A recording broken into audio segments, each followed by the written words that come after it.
हाथ में ये होती है जीवन रेखा, ये होती है मस्तिष्क रेखा, ये होती है हृदय रेखा। हाथ में ये होती है बुध की उंगली और इसके नीचे होता है बुध का पर्वत, और हाथ में ये होता है शुक्र का पर्वत।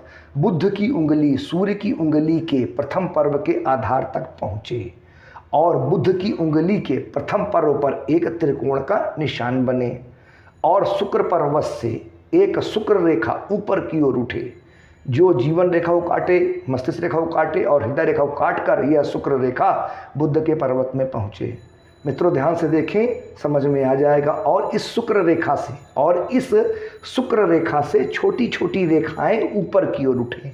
दोस्तों, जब हाथ में बुध की उंगली सूर्य की उंगली के प्रथम पर्व के आधार तक पहुंचती है तो इसे बहुत शुभ और धनदायक और राजयोग कारक माना जाता है हस्तरेखा शास्त्र में। जिस जातक की बुध की उंगली सूर्य की उंगली के प्रथम पर्व के आधार तक पहुंच जाती है, ऐसे लोग बहुत तेज दिमाग के होते हैं, तीव्र बुद्धि होती है इनके पास, लाभ और हानि की संभावना को ऐसे लोग तुरंत समझ लेते हैं, चतुर, होशियार और विद्वान होते हैं ऐसे लोग। जब बुध की उंगली के प्रथम पर्व पर एक त्रिकोण का निशान बनता है और बुध की उंगली सूर्य की उंगली के प्रथम पर्व के आधार तक पहुंच जाती है, तब ऐसा होता है। ऐसे लोग व्यापार के क्षेत्र में, बिजनेस के क्षेत्र में अपार सफलता और संपन्नता प्राप्त करते हैं। बुध की उंगली व्यापार की उंगली होती है और बुध की उंगली में बना यह त्रिकोण का निशान जातक को व्यापार में अद्भुत अपार सफलता प्रदान करता है। और इसी के साथ जब शुक्र पर्वत से शुक्र रेखा निकलकर